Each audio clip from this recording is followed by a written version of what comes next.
రోడ్ల నిర్మాణం అంటే రోడ్ల వైడనింగ్. అంటే ఆల్రెడీ రోడ్డు వేయడం ఒకటి. అది చాలామంది హర్షిస్తారు. కానీ రోడ్ల విస్తరణ అంటే అటు ఇటు కొంత కొట్టాల్సొస్తుంది. చక్కగా ఉండేటువంటి ఇళ్ళు, చక్కగా ఉండే వ్యాపారాలు దెబ్బతినడం అంటే సాధారణంగా పబ్లిక్‌లో అక్కడ రివోల్ట్ వస్తా ఉంటుంది. అక్కడున్నోళ్ళకి. ఇతర ప్రాంతాల్లో నుంచి ఆ ఏరియాలో తిరిగే వాళ్ళకి అది రోడ్డు విస్తరిస్తున్నారని సంతోషమే.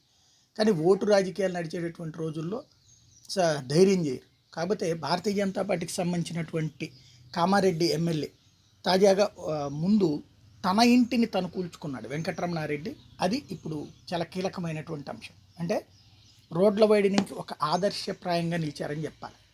సాధారణంగా మనం చూసాం ఈనాడు కార్యాలయం గనక విజయవాడలో అవతల అటుపక్క ఇటుపక్క రెండు వైపుల రోడ్డు వైడన్ అయ్యి ఉంటుంది.